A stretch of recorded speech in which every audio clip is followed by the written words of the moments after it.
responsabilidad de la iglesia con el reino. Responsabilidad de la iglesia con el reino.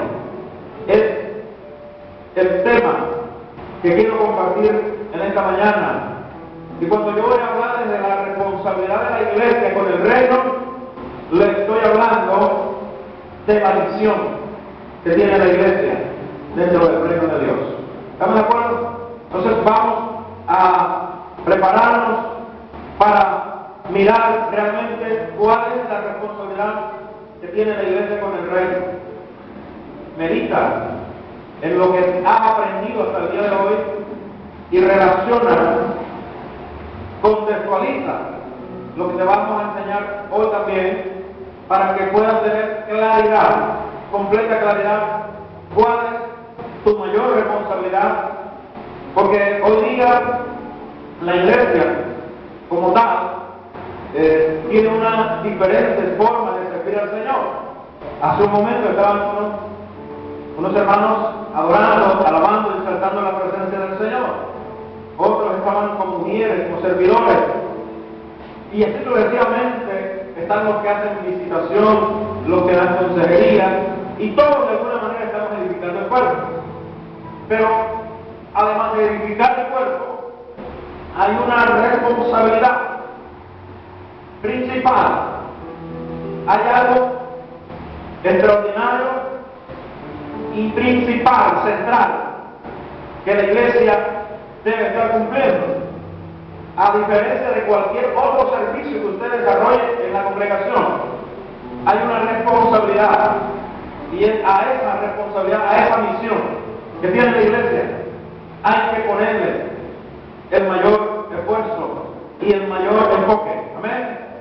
Porque de esa manera vamos a cumplir el propósito eterno de Dios en la tierra y en el mundo y en la eternidad. Por eso se llama propósito eterno. El apóstol Pablo habló de ese propósito eterno.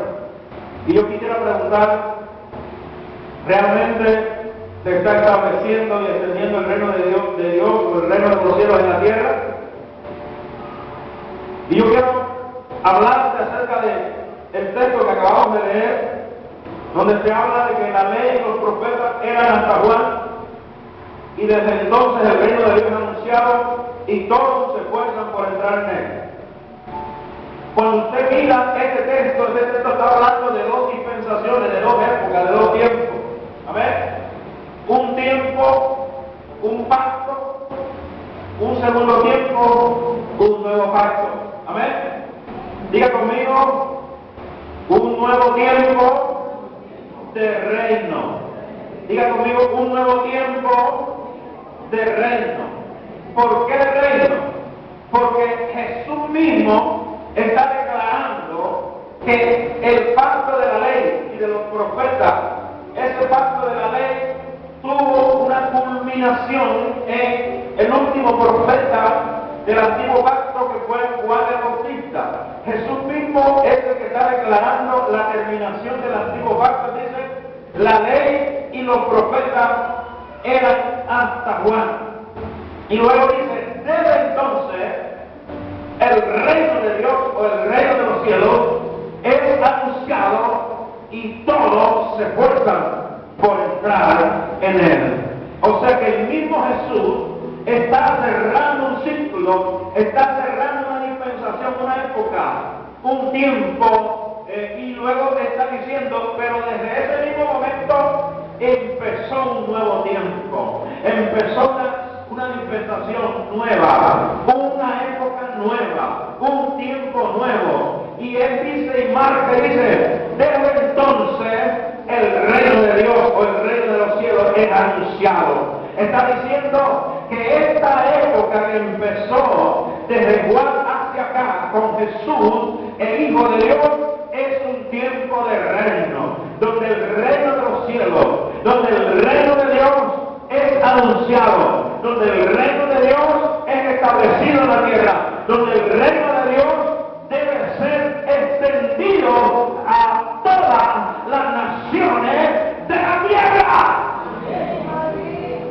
La pregunta es, ¿quiénes establecerán y extenderán el reino de Dios en la tierra y en las naciones. Ahí está la iglesia de Jesucristo. Es la encargada de establecer el reino de Dios y de extenderlo en la tierra. Recordemos que encargando esta misión, Jesús dijo: id y predicad el evangelio a toda criatura, y por todo el mundo y predicad el evangelio a toda criatura. Todo aquel que creyere en él, fuere bautizado, será salvo. Estaba diciendo: predicar el evangelio a todo aquel, por todo el mundo, por todas las naciones. Jesús también lo enseñó en el evangelio de Mateo, capítulo 28 y 19, donde dijo: id y hacer discípulos a todas las naciones. Pero cuando usted va al libro de los Hechos, también encuentra que dice: y recibiréis poder cuando haya venido sobre vosotros el Espíritu Santo, y me seréis testigos en Jerusalén, en Judea, en Samaria, y hasta lo último de la tierra. Dice conmigo: las naciones necesitan conocer quién es el Rey del reino, que es Jesús. Amén. Y cuando usted presenta a Jesús, presenta la buena nueva del reino, entonces esta nueva de salvación hace que el reino de Dios venga a todas las personas, en todas las naciones. Entonces el reino de Dios es establecido, el reino de Dios es extendido, y la iglesia es la encargada de esa misión, de esa gran responsabilidad. Cuando usted mira la transfiguración, usted encuentra el empalme que Jesús hizo de los dos pactos. ¿Por qué el empalme? Porque el que se encargaba de la ley, o quien trajo la ley, ¿quién fue? Moisés. Y uno de los principales profetas que representaron el antiguo pacto fue ¿quién? Elías. Y el que trajo el nuevo pacto, o por lo menos consolidó y estableció para que 12 apóstoles se encargaran de establecer en la tierra primeramente, y luego también llamó a Pablo como principal apóstol y a Bernabé para los gentiles. Pero el que hizo todo eso fue ¿quién? Jesús. Jesús está representando el nuevo pacto, y Moisés y Elías están representando la ley y los profetas.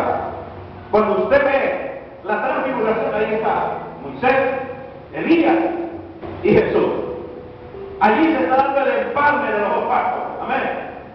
¿Y cómo se está dando el empalme? En una forma que sobrenatural. Se manifestó Elías, se manifestó Moisés, y los vestidos de Jesús eran iguales a los de Moisés y de Elías. Eran blancos, resplandecientes, vestiduras sobrenatural, vestidura espiritual, vestidura del cielo. Dijo: bueno, aquí terminó un pacto y comenzó el otro. Y sobrenaturalmente, Pedro, Jacobo y Juan fueron testigos. Los hombres, los apóstoles, los discípulos de más confianza de Jesús fueron testigos de este empalme de los dos pactos. ¿Por qué se dio un empalme en forma sobrenatural? Porque el reino de Dios es sobrenatural. El reino de los cielos, el reino de Dios funciona, se desarrolla en una dimensión sobrenatural. Nosotros estamos viviendo y nos vemos la cara en una dimensión física, una dimensión natural, pero la dimensión en la que se mueve el reino de Dios es una dimensión espiritual, una dimensión sobrenatural, una dimensión invisible. Pero esta dimensión, dice la Biblia, que hay que traerla a la tierra. Y por eso en el Padre Nuestro, Jesús, cuando enseñó a orar, dijo: cuando usted ore, pida que venga el reino. Dice: venga tu reino y se hágase tu voluntad, como es en el cielo, así también en la tierra. Lo que nos está declarando a nosotros secreto, que no es con fuerza, que no es con ejército, que no es en naturaleza humana, de solo lo humano, que vamos a cumplir la visión, sino que es trayendo el reino del cielo a la tierra. Y cuando manifestamos, cuando traemos el reino de los cielos a la tierra, la dimensión espiritual y sobrenatural se funde con la dimensión física y se produce como se produjo el tiempo de Pedro, que es un paralítico que nunca había caminado. Ahora Pedro lo estaba tomando y lo sobrenatural de la dimensión del reino de Dios estaba ahora en el reino físico, haciendo que un hombre paralítico que activara por primera vez y enderezaron sus piernas y pudo caminar por todo el templo de Jerusalén a Masaramacía. Y el propósito, ¿cuál fue? Que 5,000 recibieron el evangelio del reino de Dios. ¿Aló? O sea, aquí no se trata tanto de hacer un milagro solo con el propósito de que una sola persona sea beneficiada. Cuando usted tiene el pensamiento de orar por una persona, no vaya solamente pensando en que va a beneficiar a esa persona. Esa debe ser uno de los propósitos, pero no el único propósito. ¿Me está comprendiendo?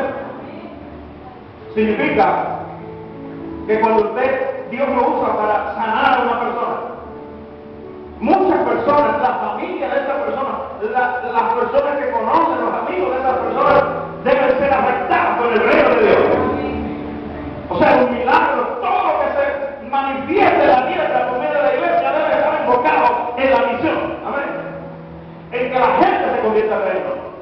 Que la gente vea lo sobrenatural del reino, la gloria de Dios. Y entonces recibe el evangelio del reino de Dios.